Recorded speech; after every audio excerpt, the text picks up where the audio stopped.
Hello and welcome to Inside Music, episode number 52. I'm your host, James Shotwell, and I hope you're having a wonderful holiday season. It's about 3 days before Christmas right now, and I am in my parents' house in Constantine, Michigan, overcoming a little bit of food poisoning, which I would like to personally thank Denny's for giving me.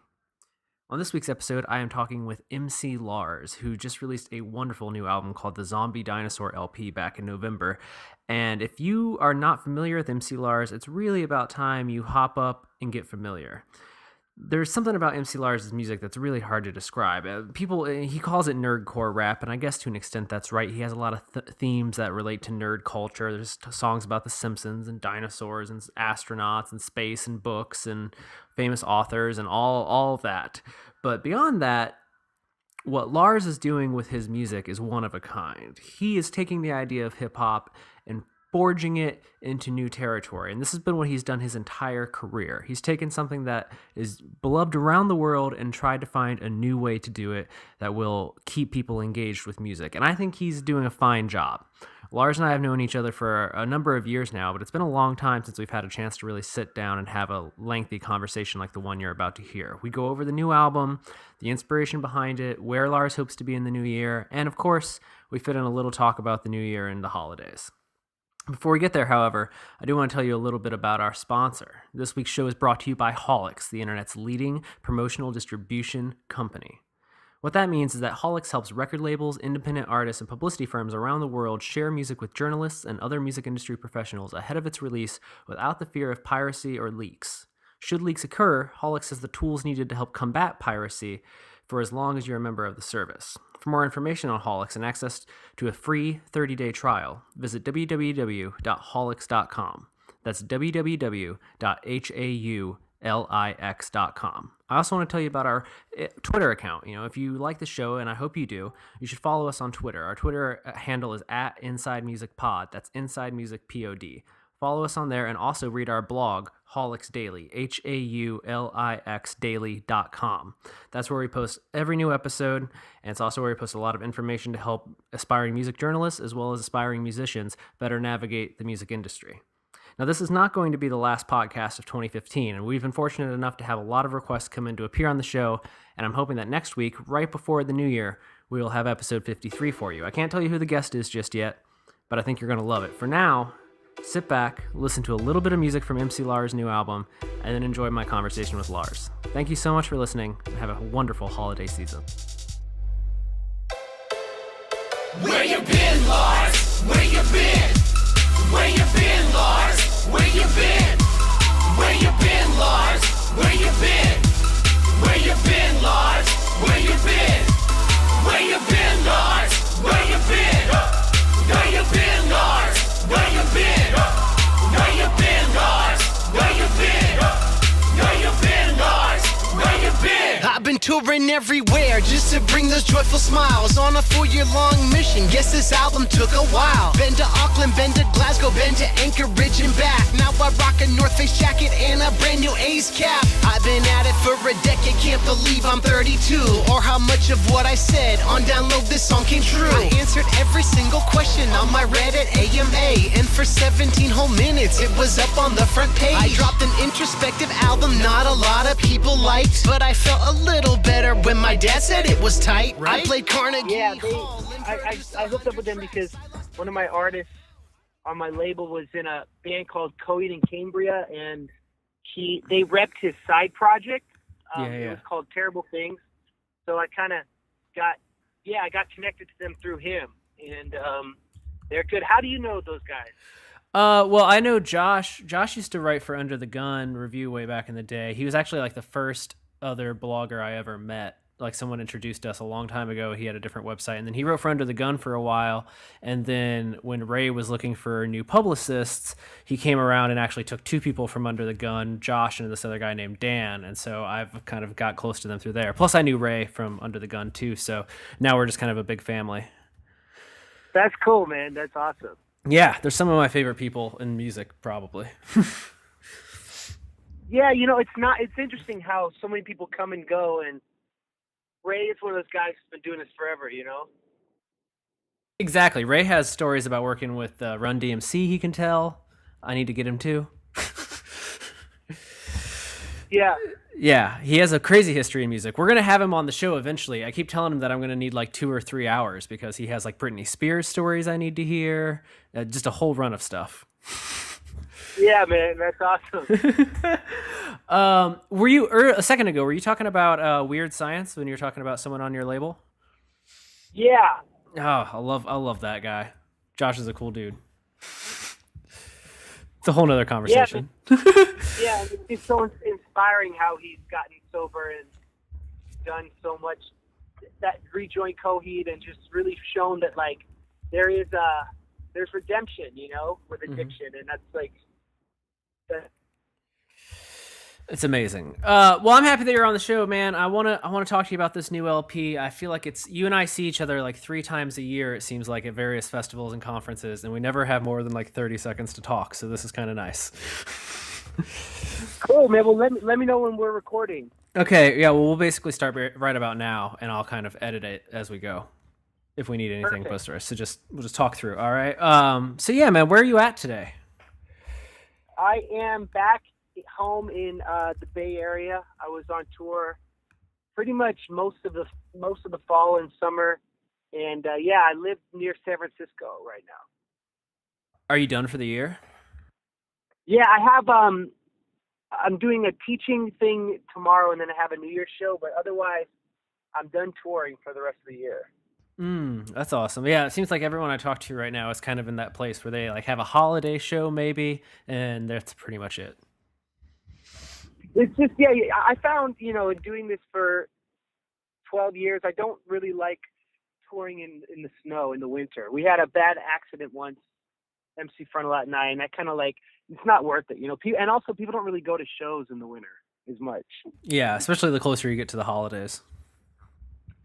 Yeah, so it's been a busy year, and I'm glad to take a break. And I'm going out again in March with this guy Mega Ran, and we're doing a few weeks around South by Southwest. But other than that, that's pretty much it on the touring front, at least in the U.S.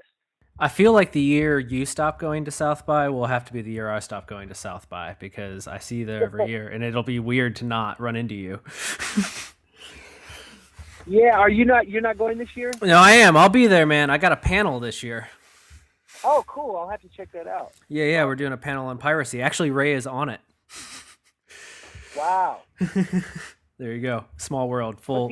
What's his take on it? What's like as a behind publicist? Yeah, basically as a publicist, Ray's dealt with some artists who have had some pretty major leaks, and he's also kind of helped shape the way that I work at Holics now, and we work to kind of fight piracy, and so he kind of has helped shape the way that we do what we do based on his needs as a publicist. And then I also like having him there to kind of talk about, the actual fallout from a real album leak, what actually happens to a band and their label and the whole process. I would say, it's interesting nowadays.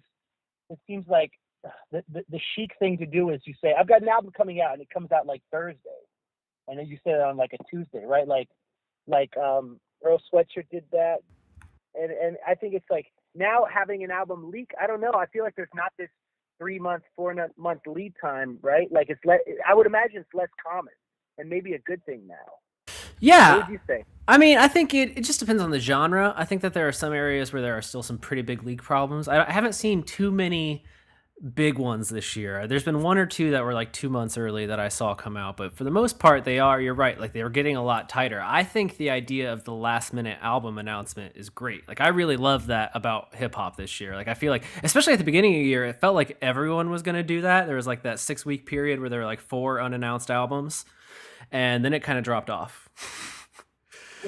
That trend came and went real fast. Yeah, it's interesting. One of the things that prevents the leak because no one knows it's coming, right? Exactly. Like the nerds can, whenever an album's coming, like I look on the torrent site to see if it's leaked. There's that site, hasitleaked.com. Yeah. It's interesting, man. Well, it's interesting. Well, that sounds like a cool panel. I got to check it out. Well, thank you, man. And you go and you always do like 30 shows in a week. You're a hardworking guy. Yeah, thanks. What keeps you coming back to South by? What is it that do you get something out of the festival a year? Is it just your chance to kind of see everyone in the nerdcore world in one kind of swing? Yeah, it's funny you say that. I mean, it seems like it's spring break. Obviously no one gets paid for South by, but like the biggest draw for me is seeing all of my friends, because we all have that showcase at Flamingo Cantina. And last year I met my girlfriend there. She's in a band that was on our showcase. So that was kind of wow. Cool. Yeah, there you go. I mean, that's all the reason you need to come back again. Yeah. It's kind of like it's like a fun anniversary of us meeting, and it's cool. I mean, I feel like now, it's changed. My first year was 2004. I think it's like there's less press stuff, less label stuff, and now it's more about just the meeting up with friends, really. I imagine if I were like a young band doing a showcase for the first time, that's a cool way to get started. But at this point, it's fun, And also, I love to see, like, I saw Eminem a few years ago and Green Day. Like, seeing a classic, legendary artist in small venues is really dope, Yeah, I do, and I love seeing hip hop has become a really big thing at South by the last couple of years. I feel like there's a lot more South by Southwest hip hop acts that you see kind of breaking out than in the last years prior. Like pre 2011, 2012, it was more rock based bands, but now like G-Eazy kind of launched after his big South by debut a couple of years ago, and it kind of seems to keep happening more and more. I think that's the trend with festivals and stuff, because you can tour with just a laptop or just a DJ versus like if you're a 4 or 5 piece band, it's not cheap to get to Austin, Not at all. And well, I'll be excited to see you there, man. I'm glad that you're going again. I do look forward to that Nerdcore showcase. I think it's the only time I ever get to see Frontalot, usually in an entire year. So it's nice to see him. Oh wow, yeah, he's great. He's a great performer. Dude, he's so much fun. Shout out MC Frontalot. If anyone's listening and doesn't know that name, go check that out. Yeah, check him out. He's got some really cool YouTube videos. I do. Oh man, I want to talk about this record. I'm so happy that you got a new full length out, and I kind of revisited the whole discography going into this. I wanted to chat about it. It makes me feel older that it was 4 years since the last LP, because it didn't feel like that long until I heard you reference it. Yeah. Crazy, right? Yeah, go ahead. No, it's fine. Well, I don't even know where to start there. Like, it's like, how is it for you? I mean, does it feel like it's been that long for you? I know that there's been EPs along the way and there's been some other stuff, but I mean, did you think it was going to take this long? Was there a point when you were like, holy crap, it's been 3 years. I need to get this done. Like, what happened? I think that two things. I mean, I was on the road so much. I've also been doing a lot of, workshops at schools, and then we've been developing our puppet show, our robot puppet show, which is going well. And I was working on a book. Like, I spent about a year researching a book that I'm picking up work again right now that the album's out. But I was just doing so much, and like a friend of mine, a former manager, was like, just pick one thing and do it. So I sat down, I did the Kickstarter for the record, and then that was really like surprisingly successful. And then I was like, all right, well, I'm going to do like 6 videos and just do as much as I can, do a bonus CD of all the outtakes and rarities. And it was just like a big project that I wanted to do right at the right time. So it took I guess it could have taken longer if I hadn't sat down and done it. But there were a lot of songs I wrote that ended up not being on the record that will probably be on a future release. So it was fun just to give myself fully to the music again and be able to work with some of my favorite producers I've hired in the past. And I just feel like I created something I'm really proud of. And yeah, I could have done an album sooner, but it wouldn't have been as good, Let me guess this. Is Where You Been, Lars 2, was that the last track you did? That's a funny question. No, we kind of finished them all around the same time, but that was towards the end of the batch, yeah. I thought that was such a fun idea. I dug it. Thanks, man. Thank you. And I like the updated sound because it introduces you to the record, but it also kind of showcases how much you've evolved since the first version of that song came out, because the sound, it still has the same sound to an extent, but it's just bigger, and the production is so great this time around. I love it. I appreciate that, man. I put a lot of time and any energy and money into like making sure everything sounds as good as it can. So that means a lot. Thank you. How have you? So the album's been out for a minute now. How has the initial reaction been? You know, it took a little while to get a full length out. How have fans been reacting? Well, we charted on Billboard, which was cool. We were like number, I think, 13 on Heat Seekers, and we got in the hip hop chart. We were like number, I forget, but it was like it got a good reaction, and all the videos have gotten a good reaction. Yeah, it's been cool. I mean, the reviews have all been pretty great, and it's doing well overseas, and I'm happy with it. And we're doing we did it on cassette, and then Vinny from Less Than Jake is putting it out on vinyl, so it's getting it's coming out in every format. So yeah, the reaction has been good. We'll see how it picks up in the new year when I hit the road again, but sales have been good. It was our biggest selling first week that I ever had, and a lot of that was because a lot of people had pre-ordered it. So it's been great. I mean, I think nowadays it's hard to go platinum or even gold. So it's like my expectations were very rational, and they were exceeded, you know? Well, that's good to hear, man. Like, that's all you can hope for, right? Yeah, man. Thank you. You know, I see, it's always interesting to me to see what songs kind of like take off as soon as that album comes out, what ones get shared. Sublime with Rome is obviously one that has been getting like a real heavy push in the last month. Dragon Blood got a big push. The one that I want to see get a big push is the Ballad of Hans Moleman. Oh, thanks, man. Like, as a Simpsons fan to the point that I have a Stonecutters tattoo of my own, you hit me right. You hit me right in the soft spot right there. That's awesome, man. So I gotta know, like, let's talk about that one a bit. What's the story behind the Ballad of Hans Moleman? Did you have the secret Hans love that I haven't known about up until this point? Well, that was that. So, are you aware of the Simpsons Kid Robot series? Yeah. So I was 2010 onward. I became very obsessed with it, and I got most of them. I collected most of them, even like Bunzo and the random ones that were hard to find.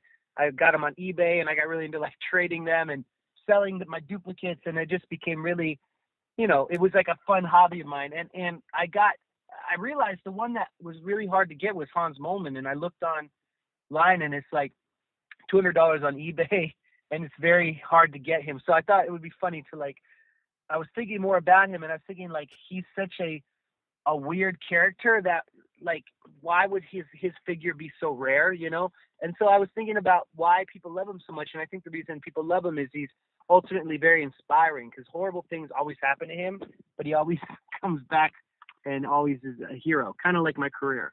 Yeah, is that how you feel about your career?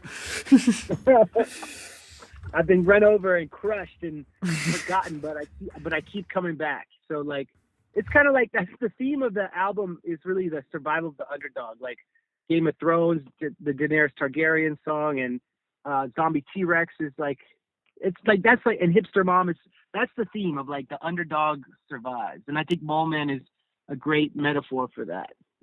Well, I hope to see a MC Lars short film getting hit by football in the near future.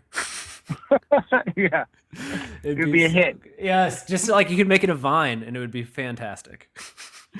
That's awesome.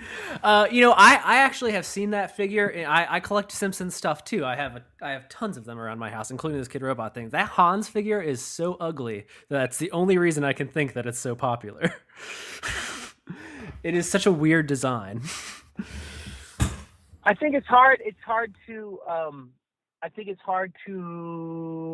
Yeah, he's a weird character to try to create, and I think they did a good job. But you're right, it's like the weirdest one, right? Maybe that's why they made it rare. I think there's a lot of Simpsons toys like that, though. I see people that get the licensing that try to make them look unlike they have to look the way that Matt Groening designed them, because you can't just put them in a normal Funko. They have to be shaped the way that they're shaped, or else it doesn't look like the character. Yeah, they're so defined by their shape as people. It's a lot different than some other series and cartoons you see, where you're just oh, that's clearly that person. I feel like I have a Marge Christmas ornament that's basically, it makes Marge look like a minion, and it's very strange. That's funny. Yeah. So yeah, that song really stuck out to me. I tried to buy the Hans Moleman shirt because you had that big Black Friday sale, but it was gone out of my hands. Oh. I missed it. Oh no. So next year you better have it on tour so I can pick one up. Yeah, thanks, man. I'll probably bring it back. That shirt was that went quickly, and that was designed by a friend of mine who does like trippy versions of like pop culture figures, and well, if I reprint it, I'll send you one. Oh, well, thank you so much, man. Yeah, you had a huge Black Friday sale. I hope it went well for you. I saw that was a sold out item, and I was happy. I was as happy as I was mad.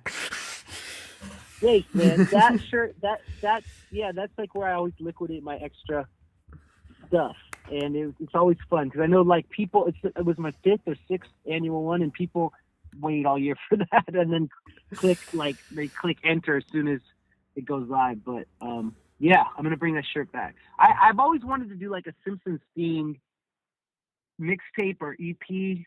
I don't know. Then it'd be more characters to write about, but that's fun. Down the line. There's always so many projects I want to do. I think that would be great. Yeah, you could. There are literally hundreds of characters. So that would be fun. I would like a Hank Scorpio song. I'd like to request that right now. Did you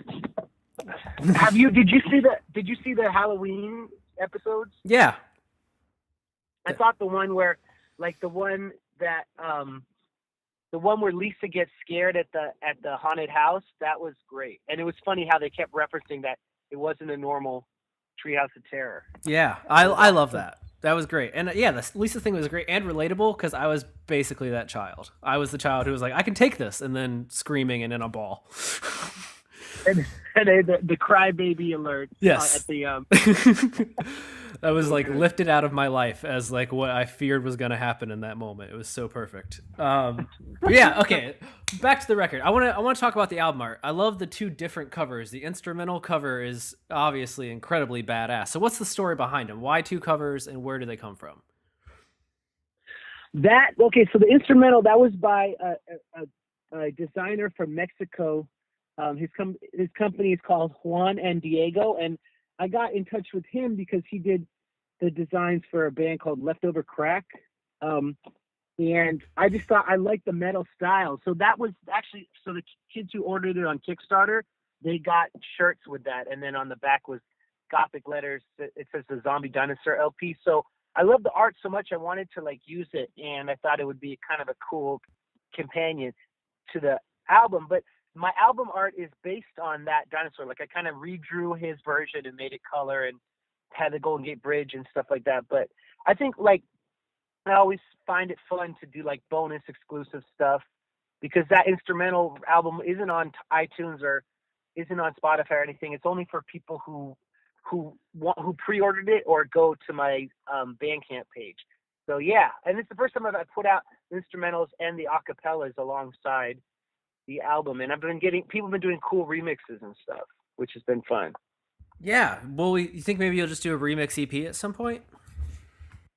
Yeah, that would be cool. I should do like the best remixes of all, like put all my acapellas up and do all the best remixes. That would be cool. Yeah. It seems like it'd be a pretty simple release. Plus, you get fan involvement. Pretty easy to put together.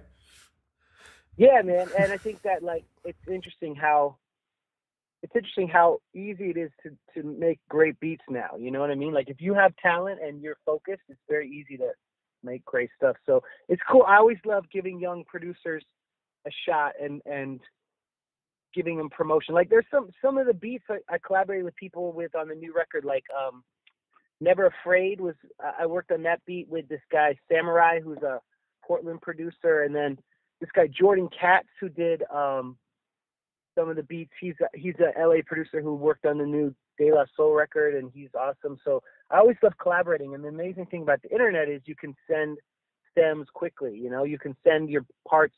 There's even a song on the record that the Kickstarter fans played instruments on and arranged with me, the Jedi song. That was all Kickstarter people's instruments.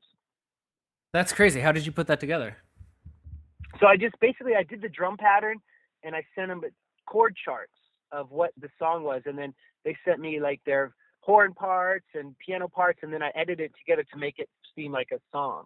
And that was fun. That was super fun because there was like a lot of weird instruments I don't know how to play, you know what I mean? So that was awesome. Yeah, that's interesting. You seem like you're in a position with the way that you connect with your fans that you could do more of that if you wanted to. Like, it feels like the collaborative nature that you have with your fans is very direct, and you could tap into that if you wanted to do more. Thanks, man. I think you're right. I agree. There's always more fun stuff like that. Well, I think it comes kind of with the territory, like you make music that is catchy and fun to listen to, but when you start to pick it apart, it also kind of challenges you. There's words in there you don't always recognize, and it kind of it kind of demands a little bit on the part of the listener in terms of participation, I feel like, where it's like, if you're going to get everything you can get out of it, you've got to pay attention, and sometimes you might need to crack open a book or a Google link. I know I have to every now and then, but that's kind of what keeps me engaged. And then we know when you want to do something else, like I think it's easier to get people to repeat engage with you because, now they feel like they've put effort into the understanding your art and they want to be involved in what happens moving forward, as opposed to, you write breakup songs and I don't need to look up anything to understand what a broken heart feels like. That's a good point. I think that, The Simpsons, I always felt like The Simpsons is such a great show because it rewards you for paying attention, Exactly. And I've always been inspired by that. Yeah, I think it is. I find the Simpsons are so inspiring. If I could just write any book and I could just crowdfund a book, it'd be like life advice from The Simpsons. I feel like there's enough of it. Yeah. All right, man. Well, let me ask you about the other cover, the hand-drawn cover. Did you say that was your work, or is that somebody else? No, yeah, I drew that. Okay. I like that cover. I think there's something fun about the hand-drawn nature of it. A lot of your artwork has been hand-drawn, and I think that, again, it adds to the personal touch of it all. Thanks. Man. I always like to try to,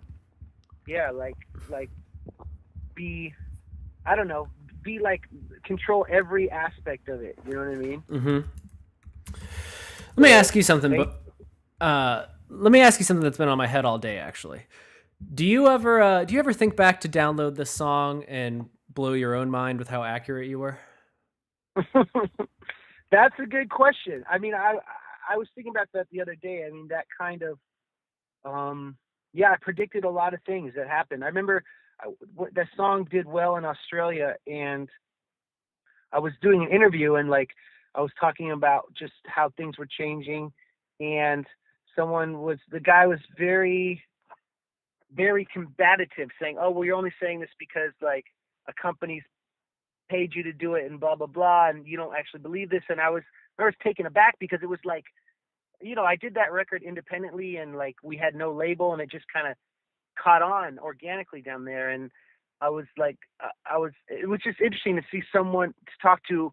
It was on some news show, and some old school media person couldn't really see that things were changing, and you can do things for a profit that isn't necessarily straight from the physical media of it or the digital media of it, and that with new media economics, long-term survival comes from just staying at your craft and connecting with your fans. And that was a hard concept for someone like that to understand, because every other artist they'd had on this show was with a label and yada yada, and here I was saying you didn't need one. So I think what I was surprised about was how it would all shift to a streaming market, and that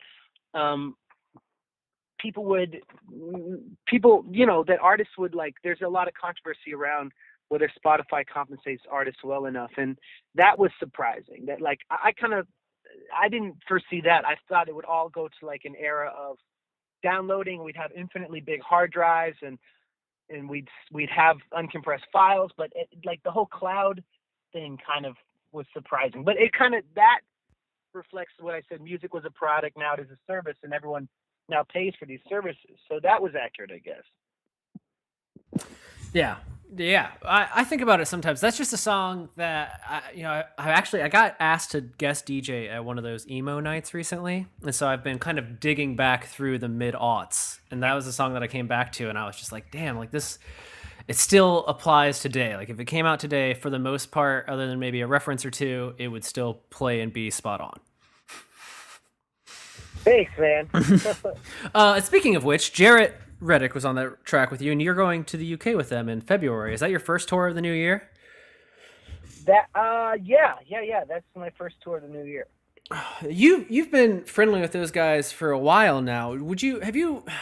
I haven't gotten a chance to really talk to Jarrett in a couple of years now, and I didn't ask him this at the time, but what would you say you've learned from those guys? Because Bowling for Soup are one of those bands that, like cockroaches, I feel will probably outlive all of us and still be touring. That's funny, man. I think that I love them. Just to be clear, I do love them. I wasn't really saying that as a bad thing. I think they're great. I'm impressed at their longevity and that they kind of do their own thing. Yeah, I mean, I learned from them about they would always do the autograph lines, and they were always very thankful for their fans. And I think the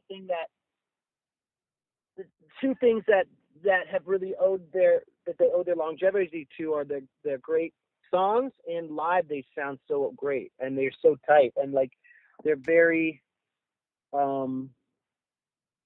very entertaining band. Like they showed me that like putting on a show is more than just reciting your songs, like adding jokes, and playing with the crowd and how to deal with hecklers. I remember they taught me, like, the first tour I opened for them in 2005, people would, I was new, and if someone said, "You suck," Jarrett told me to say, and this always worked, to say, "I suck." Oh, I'll be thinking about that later when I'm hanging out with your girlfriend on the tour bus. That line always shuts me up. Sounds like Jarrett. And how to have fun with it and not take yourself too seriously. But Jarrett's such a great businessman, and he actually helped me put out my second record, which I'll never forget. This Gigantic Robot Kills came out on an imprint he started. So yeah, they helped me. They taught me a lot. I owe a lot of my last 10 years of my career to them, for sure. Oh yeah, I forgot that they put out This Gigantic Robot Kills, because then you went out and you opened for them, and you and I sat in your van in Lansing, Michigan, and talked for like an hour and a half. Oh wow, that was what, 2009, right? Yeah, that would have been. Yeah, that was forever ago. That was like early days of Under the Gun. But yeah, that was one of the first times we hung out together. But I forgot that they had put that record out before you went out on that tour. It was like you, K-Flay, and Bowling for Soup. Oh yeah, man, that was great. That was a good time. So, yeah, man. So looking into the new year, you got Bowling for Soup, then you have your tour around South by Southwest, and then you're going to Australia. Like you're all over the globe next year. Oh yeah, it's exciting. I'm really glad to be able to go back down there and do this. Yeah, I'm touring a lot, and then I'll be. Well, who knows what will happen, but it's gonna be good to be back on the road again. Yeah. I mean, summer. I'm sure you have a summer tour in the works already. I know you well enough. Yeah, I'll probably be working on. I'll probably be doing some shows during summer, but I'll probably go out again in the fall. Okay. You do have a lot of projects, it seems like, outside of just touring and recording. Yeah, man, I like to stay busy. Can you tell me a little bit about the book you touched on earlier, or are you not ready to talk about that yet? Yeah, it's a book of essays about comparing hip hop with literary connections. So like I have a chapter comparing Kerouac to Tupac, and it's just about putting hip hop in a literary context. Can I ask what the goal is, I guess, of that? Is it to bring more kids into like classic literature? Is it to show the I don't know what the right word would be, like the quality or the importance of hip hop lyricism, and when juxtaposed next to classic literary works? What's the angle? I guess the angle is to show people basically that like there are a lot of interesting connections with how art exists in the 21st century, and there are just a lot of threads that connect authors you wouldn't expect about, or similar themes that like rappers talk about that other writers talk about. I guess it's basically for fans of hip hop and for fans of literature. Awesome. I like that niche. I think I exist in that niche, so I'm into it. Works for me. Cool. But I hope I do hope that I'm always on the lookout for ways to, get younger audiences who are engaged with music, especially music that I feel is, makes, connects to classic literature or classic films, to find a way to kind of bridge that gap between what is inspiring the creators and what their fans know exists. Because, there always seems to be you always want to know like what inspired your favorite artist to get to that point, and all the time and more it's becoming these classic films or books or what have you that younger generations, I'm not sure, are ever checking out on their own, because there's so much content being made today that they can enjoy, and it's all at the tips of their fingers. So finding a copy of On the Road or The Old Man and the Sea isn't a top priority. Right. And I think we're also engrossed with our screens that we don't. I don't know. Reading is maybe less a priority now, and I think I think reading's been really important. Yeah, you're a reader, right? With that in mind? Definitely. What have you been reading? Do you have a favorite, like a book from this year you want to highlight? We are getting to the end of the year, so we might as well touch on some favorites from 2015. Yeah, I just read. It didn't come out this year, but this book called The Kite Runner. Have you heard of it? Yeah, I've heard of that. That is incredible. It's about a guy from pre Russian invasion Afghanistan, and then him reconnecting with a friend from a boyhood friend. It's really cool book. Yeah, it is good. I suggest anyone out there read it that hasn't yet. I just got done reading a book called How Music Got Free that was all about the history of piracy from the early 80s. I didn't know that the idea of the MP3 had been around since 1976. That kind of blew my skull open. It's 86. Wow. 76. 76. Yeah. The idea of making music into like a digital form in that way has been around for it was around like a decade before they actually pulled it off. It was kind of crazy. That's cool. I saw that book, and I meant to check it out, but you recommend it? I do recommend it, man. It's kind of interesting. It kind of gives you your own set of superheroes for the music industry. There's basically 6 people who invent like MP3s, digital streaming, all of that stuff comes from like one company and one group of people. That's cool. Yeah. Does it talk about how Apple kind of like took over and utilize the technology? It does. Talk about that. It even talks about earlier this year. There's a big story in the news about the guy who kind of was like the biggest music pirate in the United States. He used to work for a CD duplication company, and they would sneak out new releases and upload them to the internet, unbeknownst to them that they were the only people leaking music and stuff. There's a bunch of chapters kind of about that company, where that guy came from, and like how that business was run in like rural North Carolina, that ended up being the source of literally thousands of leaks from Jay-Z to Fall Out Boy and all those early 2000s leaks. There's a lot of talk about how that happened and how they didn't even know they were doing it. Yeah, the craziest thing to me is that most people back like in those days of leaks, the people that were responsible, they didn't even realize that it was happening. Because I know you and I are both from like this generation of nerds who remember when like album leaks were something that almost seemed like they happened magically, because there wasn't the interconnectivity of social media. It was just one day an album would just be online. Right. Yeah. You remember those days when it was like something leaked and you were like, really? How? How? So there's a lot of nostalgia like that. But yes, I do recommend it. Let's talk about albums though. End of the year. What albums got MC Lars going this year? Let's see. I love Watsky's record. I guess maybe that came out last year, but I think it's called All You Can Do. It's a good record.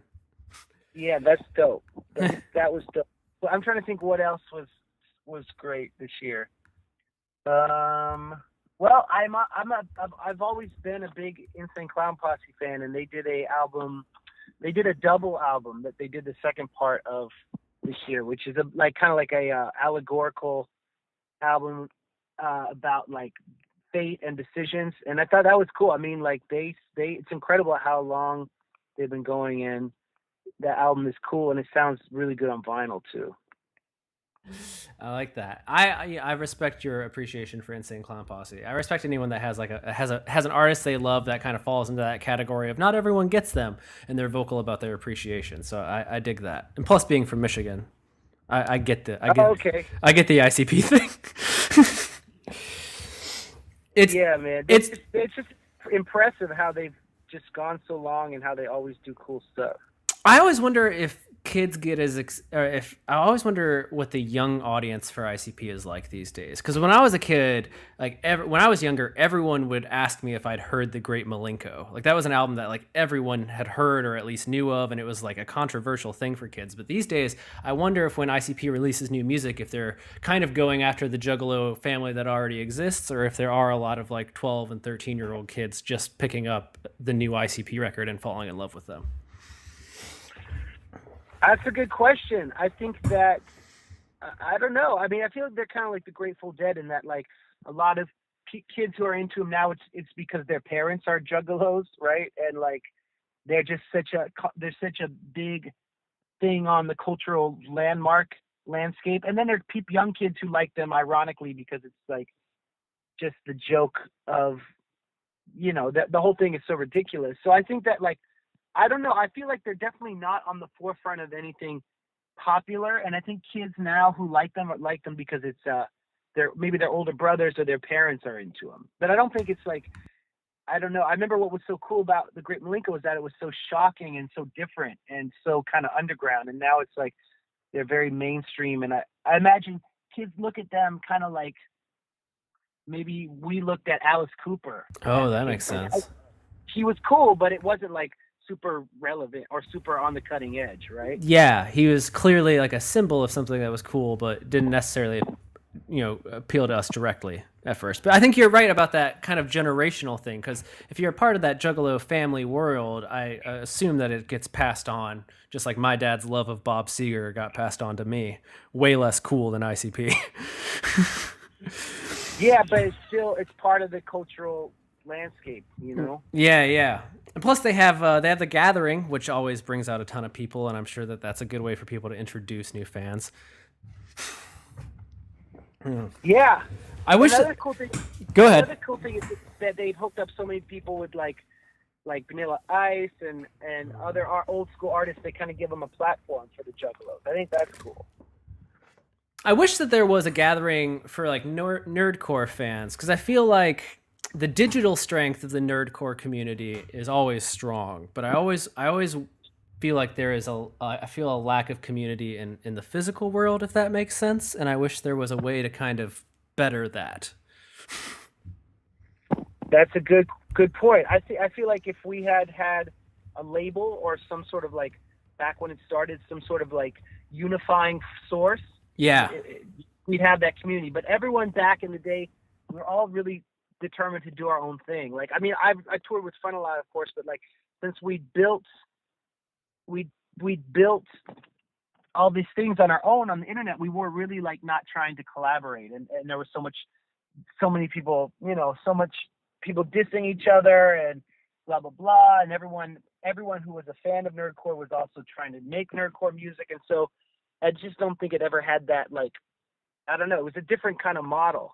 And now it's all kind of, we all four of us or whatever, the ones who are still doing stuff, are kind of like doing it on a small level on our own. And of course we work together, but it's not like, people don't really buy tickets to see that genre that much, Yeah, I guess that's kind of what's magical about the South by Southwest event, because that kind of is the community hub for the year. Like, that's the one place where you see everybody and you're like, oh, okay, so we're all a little bit older and we're all still here.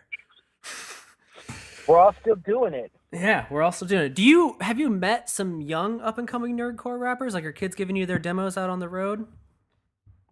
Yeah, people always send me music and give me their demos. I mean, that's how I connected with Watsky originally. He tweeted that he was a fan of me on Twitter back when he was getting started, and that was cool. That was super cool. And then keeping in touch with him and seeing him just like eclipse all of us and take over, and like that was really cool. Like, a lot of artists, G-Eazy opened for us too in New Orleans back in 2008, 2007, when he was like just getting started, and there was no one at the show, but like Frontalot and I were like, wow, this dude is great. So you run into a lot of people from different walks of life who then go on and do amazing things. So I always feel like, be nice to everyone, like be supportive, listen to everyone's music, And of course, people don't always want to hear feedback. So I always try to, when I listen to someone's, every time I get a demo or someone sends me their music, I listen to it and I try to think of like one positive thing to say, you know? Oh no, definitely. I just remembered a second ago you had mentioned how, you know, we do kind of see some familiar faces every single year in the nerdcore world, and I've kind of been on the lookout for that next generation of nerdcore talent. Not that MC Lars is going anywhere anytime soon, but it's always nice to know that there's some fresh. It's like ska. Like, I fear that the world of ska will never make a comeback because there isn't like a vibrant community of ska bands anymore, and I don't want that to happen in nerdcore. Yeah, well, Doc Ock is great. Do you know him? I do not know Doc Ock. Doc AWK. Okay. He's a San Diego rapper. Yeah, he's fantastic. That's a great Mega name. Ran is great. Yeah. Doc Ock. Good job. Awesome. Worth an applause just for Doc Ock. Exactly. And it is crazy to think about G-Eazy opening for you guys all those years ago, but for anyone that wasn't familiar with him then, he didn't always have the amazing image that he has developed since then. That dude is a brand machine. Yeah, man. His image then was just like, I remember he wore like a hunting hat.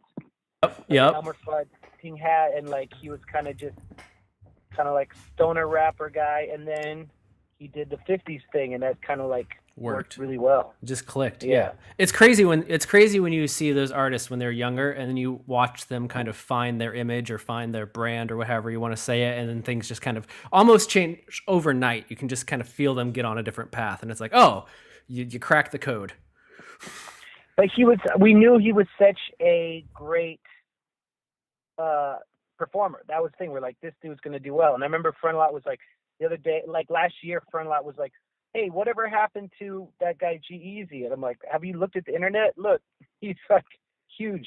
And that was cool. Oh, and then Machine Gun Kelly. I remember he was on our stage at Warped Tour 2011, and like his voice was, he had laryngitis or something, and like it was like the sound was bad, but we knew that he was gonna be big, you know.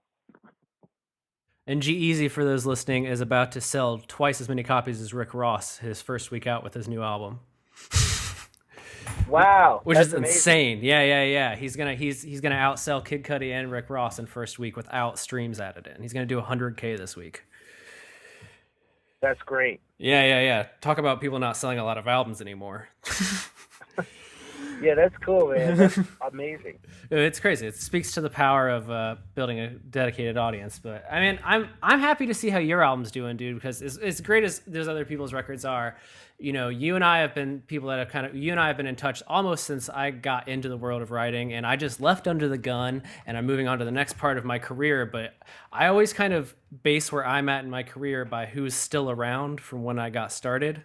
And it's becoming more and more the last of the Mohicans the older that I get, and I'm sure you feel the same.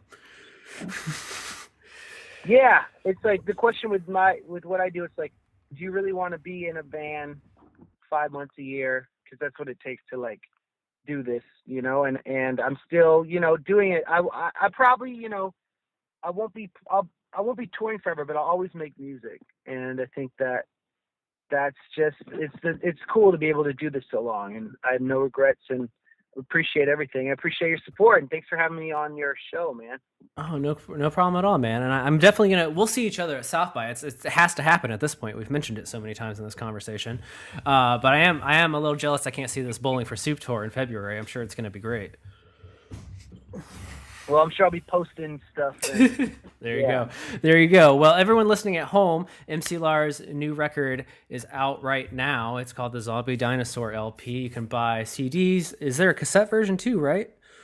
There is. Yeah, it's if you go to merch.mclars.com, it's all there. You can buy everything there. He has a Bandcamp if you prefer Bandcamp. And he's going to be all over the country next year. Is your website just mclars.com? That's right. mclars.com for all tour dates, and Twitter at MC Lars. Is MC Lars all the online handles, or do you have one of those weird ones somewhere? I think Instagram is MC_Lars, but everything else is... Someone beat you to it. Yeah.